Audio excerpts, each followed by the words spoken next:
ఏంటి మిస్సమ్మ ఏమంటున్నావు? బుజ్జమ్మకి మీరిద్దరూ భార్యాభర్తలు అమర్ సారే తండ్రి అన్న నిజం తెలిసిపోయిందా? ఎలా మిస్సమ్మ అని రాథోడ్ షాకింగ్‌గా అడుగుతూ ఉంటాడు. ఆ రోజు మేమిద్దరం కలిసున్న ఫోటో చూసింది కదా రాథోడ్. అప్పుడే బుజ్జమ్మకి నిజం తెలిసిపోయినట్లు ఉంది. ఈరోజు బైక్ మీద మా ఇద్దరితో పాటు రావాలన్నది కూడా బుజ్జమ్మ కోరికే అని మిస్సమ్మ చెప్పడంతో బుజ్జమ్మకి చాలా తెలివితేటలు కదా మిస్సమ్మ. ఎందుకంటే ఆవిడ మా ఆరు మేడం కదా! అందుకే అన్ని తెలివితేటలు అని రాథోడ్ అంటే, అవును ఎంతైనా మా అక్క కదా! అందుకే అన్ని తెలివితేటలు అని బాగి కూడా చెప్తూ ఉంటుంది. అవును. బుజ్జమ్మ మెచ్యూరిటీ లెవెల్సే వేరు అని రాథోడ్ చెప్తుంటే, ఏంటి రాథోడ్ మెచ్యూరిటీ గురించి మాట్లాడుతున్నావు అని అమర్ అక్కడికి వస్తాడు. నా కూతురు గురించే మాట్లాడుతున్నారు. తనకి అన్నీ మా అక్క పోలికలే అని బాగి చెప్తుంటే, హలో! తను నాకు కూడా కూతురే అని అమర్ అంటాడు. రాథోడ్ నా కూతురు గురించి నీకు తెలుసా? అని అమర్ ప్రశ్నిస్తూ ఉంటే, అయ్యో సార్ నాకెలా తెలుస్తుంది? పాప గురించి మేడం చెప్తూ ఉంటే అన్నీ ఆరు మేడం పోలికలే అని చెప్తున్నాను. పాప మళ్ళీ పుట్టిన ఆరు మేడమే కాబట్టి ఆరు మేడం మెచ్యూరిటీ లెవెల్స్ వచ్చాయని చెప్తున్నాను. అంతేనని రాథోడ్ అంటే, నా కూతురు ఎక్కడ ఉందో తను చెప్పలేదు కదా రాథోడ్ అని అమర్ అంటాడు. సమయం వచ్చినప్పుడు చెప్తానని చెప్పింది కదా సార్ మిస్సమ్మ అని రాథోడ్ అంటాడు.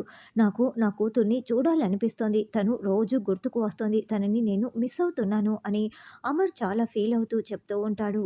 మీరు మీ కూతురుతోనే ఉన్నారండి. మీ కూతురికి మీరే నాన్న అన్న నిజం తెలిసిపోయింది. ఇక మీకే తెలియాల్సి ఉంది అని బాగి మనసులో బాధపడుతూ ఉంటుంది. నా కూతురు ఎవరో నాకు తెలియకుండా నువ్వు ఎక్కువ రోజులు ఆపలేవు బాగి. తను నా కూతురు మాత్రమే కాదు, నా కోసం తిరిగి వచ్చిన అరుంధతి కూడాను. కాబట్టి ఖచ్చితంగా నేను తెలుసుకుంటాను అని అమర్ అంటాడు. మీరు కలిసిపోయినట్టే సార్ అని రాథోడ్ అంటే, ఏం మాట్లాడుతున్నావు అని అమర్ అంటాడు. అంటే మీరు చెప్తున్నారు కదా! అంటే మీరు కనిపెట్టినట్లే కలుసుకున్నట్లే అని చెప్తున్నానని రాథోడ్ అంటాడు. ఈ మధ్య నీ మాటలు చాలా మిస్టీరియస్‌గా ఉంటున్నాయి రాథోడ్. నువ్వు కూడా తనలాగే నా దగ్గర ఏదైనా దాచిపెట్టటం లేదు కదా! అని అమర్ అంటాడు. అయ్యో సార్! నేను మీ ఉప్పు తిన్నవాడిని మీకు ద్రోహం చేస్తానా? నన్నే అనుమానిస్తున్నారా? అని రాథోడ్ అంటే, ఆపు రాథోడ్ నీ సాల్ట్ అండ్ పెప్పర్ స్టోరీస్. నా పాప ఎవరో నేను తెలుసుకుంటాను. నాకు కాస్త పని ఉంది. తనని నువ్వు ఇంటికి తీసుకువెళ్ళు అని అమర్ అంటాడు. ఎక్కు మిస్సమ్మ ఇంటికి వెళ్దాం అని రాథోడ్ అంటాడు. అమరేమో బైక్‌లో బయలుదేరి వెళ్ళి ఉంటారు. కాదు రాథోడ్ ఇంటికంటే ముందు ఇంకొక చోటికి వెళ్ళాలి. కారు తీ అని బాగి అంటుంది. ఇంటి దగ్గర మనోహరి ఫ్రూట్స్ అన్నీ తింటూ సాంగ్స్ పెట్టుకొని వింటూ ఎంజాయ్ చేస్తూ ఉంటుంది. నేను ఈ మధ్య నా అందం మీద చాలా తక్కువ దృష్టి పెట్టాను. అందుకే అది రెచ్చిపోతూ నాకు పోటీనిస్తూ నాకంటే అందంగా అమర్ దగ్గర కనిపిస్తూ ఉంది. అందుకే ఫ్రూట్సు, డ్రై ఫ్రూట్సు బాగా ఎక్కువగా తిని నా అందాన్ని పెంచుకోవాలి అని మనోహరి అనుకుంటూ తింటూ ఉంటుంది.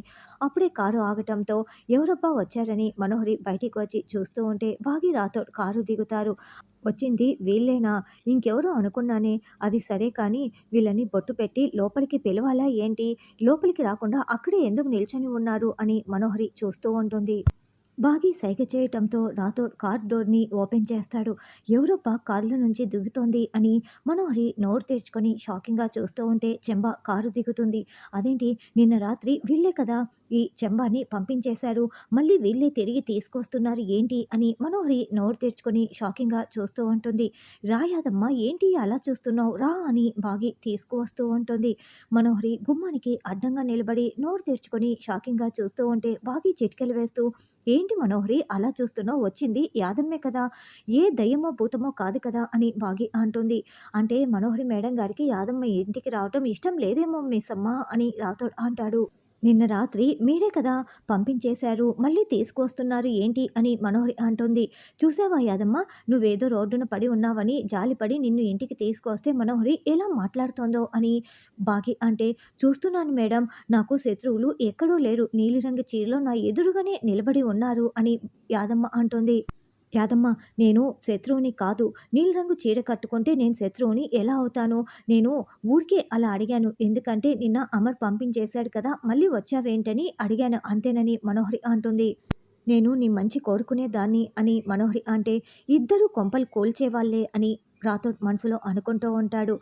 నేను ఆయనకి నచ్చచెప్పి ఇంట్లో పెడతానులే మనోహరి అని బాగి అంటే, నువ్వేంటి ఇంట్లో పెట్టేది? ఈరోజు రేపో నేనే అమర్‌తో మాట్లాడి యాదమ్మని ఇంటికి తీసుకువద్దాం అనుకున్నానని మనోహరి చెప్తోంది. మీకు ఆ శ్రమ అక్కర్లేకుండా మేము తీసుకొచ్చాం లెండి అని రాథోడ్ అంటే, భాగి మేడం మీరు మా పాలిట దేవత మేడం. మీ వల్లే నేను మళ్ళీ ఈ ఇంటికి తిరిగి రాగలిగాను అని చెంబ అంటుంటే, it's okay. It's okay Yadamma. ముందు వెళ్లి ఫ్రెష్ అప్ అవ్వు. ఎప్పుడు తిన్నావో ఏంటో? ఏదైనా తిన్నాక మాట్లాడుకుందాం అని బాగి అంటే, ఇక చెంబ చాలా కృతజ్ఞతగా, ఏడుపు మొఖంతో అభిమానంగా బాగిని చూస్తూ ఉంటుంది. బాగి, రాథోడ్ ఇద్దరూ లోపలికి వెళ్తారు. "ఏయ్! ఏంటి బాగిని దేవత, గీవత అని అలా మాట్లాడుతున్నావు?" అని మనోహరి అరుస్తూ ఉంటే, "బాగి మేడమే కదా నన్ను చూసి జాలిపడి ఇంటికి తీసుకొచ్చింది. అందుకే మనోహరి అలా అన్నాను" అని చెంబ అంటే, "బాగి నీతో ఏదైనా ప్లాన్ చేస్తోందా? అదే కదా నిన్ను తరిమేసింది. మళ్ళీ ఇంటికి తీసుకొచ్చింది. అంటే మీరిద్దరూ ఏదైనా రహస్య ఒప్పందం చేసుకున్నారా? చెప్పు యాదమ్మ చెప్పు" అని మనోహరి నిలదీస్తూ ఉంటుంది. "లేదు మనోహరి, నేను నీకోసం మాత్రమే పనిచేస్తున్నాను. బాగి మేడంతో నేను అస్సలు చేతులు కలపలేదు. రోడ్డు పక్కన నేను అలా పడి ఉండటం చూసి నేరుగా నా దగ్గరికి వచ్చి నన్ను కారు ఎక్కించుకొని ఇంటికి తీసుకొచ్చింది. పైగా నా బాధలన్నీ చెప్తే చాలా ఓపికగా వింది తెలుసా" అని చెంబా చెప్తుంటే, "అది కాదు చెంబా, ఈ మధ్యలో బాగి నీతో ఏమైనా చెప్పిందా? ఏమైనా డీల్ మాట్లాడుకున్నారా?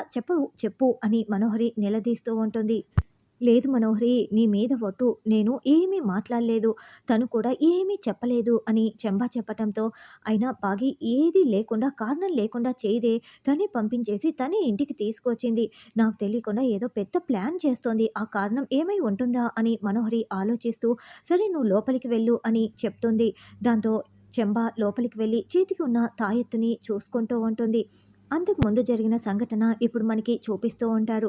రోడ్డు పక్కన ఉన్న చెంబ దగ్గరికి వెళ్ళగానే, "మేడం మీరు నన్ను మళ్ళీ ఇంటికి తీసుకొస్తానని చెప్తున్నారు. మీరు 100 ఏండ్లు కాదు 1000 ఏండ్లు హాయిగా బ్రతకాలి మేడం" అని చెంబ ఆశీర్వదిస్తూ ఉంటుంది. "ఎంతైనా 5 ఏండ్లు మా ఇంట్లో ఉండి పిల్లల్ని చూసుకున్నావు కదా! నువ్వు మా నమ్మిన బంటువి" అని బాగి అంటే, "అవును, నిన్ను ఎలా పోగొట్టుకుంటాం చెప్పు" అని రాథోడ్ అంటాడు. "సరే ఇదిగో ఈ తాయెత్తు నీ చేతికి కడతాను. ఇవి దయ్యాలు, భూతాలు నీ దగ్గరికి రాకుండా" అని బాగి ఒక తాయెత్తుని చూపిస్తూ చెంబాకి కడుతూ ఉంటుంది. "సరే మేడం కట్టండి" అని చెంబా కూడా కట్టించుకుంటూ ఉంటుంది. అలా కట్టేసిన తర్వాత, "ఇక మీదట నీ దగ్గరికి ఏమొచ్చినా తెలిసిపోతుందని" బాగి అంటే, "ఏంటి మేడం ఏమంటున్నారు?" అని చెంబ అంటే, "ఏ దుష్ట శక్తి నీ దగ్గరికి రాదని చెప్తున్నానని" బాగి చెప్పి ఉంటుంది. ఇదంతా కూడా యాదమ్మ గుర్తు చేసుకుంటూ, ఇప్పుడు ఈ తాయెత్తు గురించి మనోహరికి చెప్పాలా వద్దా అని యాదమ్మ అనుకుంటూ ఉంటుంది. "ఆ! ఏం చెప్తావులే, ఇది ఒట్టి తాయెత్తే కదా" అని చెంబ అనుకుంటూ ఉంటుంది. ఇదంతా కూడా రాథోడ్, బాగి ఇద్దరు రిసీవర్‌లో వింటూ ఉంటారు. "అది ఒట్టి తాయెత్తు మాత్రమే కాదు యాదమ్మ, అందులో మా మేడం మైక్రోఫోన్‌ని పెట్టింది" అని రాతోడే స్వయంగా ఆ మైక్రోఫోన్‌ని పెట్టి బాగి చేతికి ఇచ్చి ఉంటాడు. ఇప్పుడు ఆ మనోహరి ఏం మాట్లాడినా కూడా ఆ రిసీవర్ నుంచి మనం వింటూ ఉండొచ్చు రాథోడ్ అని బాగి అంటే, "అవును మిస్సమ్మ, నువ్వు సూపర్ అసలు. ఇప్పుడు మనోహరి గురించిన అన్ని నిజాలు మనం వినడం మాత్రమే కాదు, సారుకు కూడా వినిపించొచ్చు. మా సారేమో పెద్ద తిమింగలం రణవీర్‌నే పట్టేశాడు. నువ్వు మనోహరిని పట్టబోతున్నావు" అని రాథోడ్, బాగి ఇద్దరు హైఫై ఇచ్చుకుంటూ చాలా సంతోషపడుతూ ఉంటారు. "ఏంటి ఇన్స్‌పెక్టర్ ఎందుకు అర్జెంట్‌గా రమ్మని కాల్ చేశారంటూ అమర్ రావటంతో, "సార్ రణవీరే మాట్లాడాలని ఫోన్ చేయించారు సార్. ఎవరికో కాల్ చేశారు. బెయిల్ గురించి అవతల వైపు నుంచి రెస్పాన్స్ సరిగ్గా రానట్లుంది. అందుకే మీతో ఏదో మాట్లాడాలంట. లోపల ఉన్నారు వెళ్ళండి" అని చెప్పగానే అమర్ రణవీర్ దగ్గరికి వస్తాడు. "నా కూతురు ఎలా ఉంది అమర్" అని రణవీర్ అడుగుతూ ఉంటే, "ఫస్ట్ టైమ్ ఎలా ఉంది అని అడుగుతున్నావు? నీ కూతురు నా దగ్గర చాలా బాగా ఉంది రణవీర్. నువ్వు నీ కూతుర్ని ఏం చేస్తావోనన్న భయంతోనే నేను నిజం చెప్పటం లేదు" అని అమర్ అంటే, "నువ్వు నా కూతురు గురించి కంగారు పడుతున్నావంటే, నీ నలుగురు పిల్లలతో సమానంగా నా కూతుర్ని చూసుకుంటున్నావని నాకు చాలా బాగా అర్థమవుతోంది. ఇప్పుడు నా కూతురు ఎవరో నాకు తెలియాలి అమర్. అందుకు నువ్వు నా వైఫ్ ఎవరో తెలుసుకోవాలనుకుంటున్నావు కదా! అందుకోసం నువ్వు నాకు ట్రూత్ ఇంజెక్షన్ ఇవ్వటం అవసరం లేదు. నన్ను మత్తులో పెట్టాల్సిన అవసరం కూడా లేదు. నేను నిజం చెప్పాలనుకుంటున్నాను. తను ఎవరో కాదు, నీకు చాలా బాగా తెలుసు. ఎప్పుడు నీ పక్కనే ఉంటుంది. నన్ను చాలా సార్లు నీ నుండి తనే కాపాడింది. తను నీకు బాగా పరిచయం ఉన్న వ్యక్తి. రోజు నువ్వు చూస్తున్నావు. నీ పక్కనే ఉంటుంది" అని రణవీర్ చెప్తూ ఉంటే, "నాకెవరో తట్టటం లేదు. పేరు చెప్పు రణవీర్" అని అమర్ అంటాడు.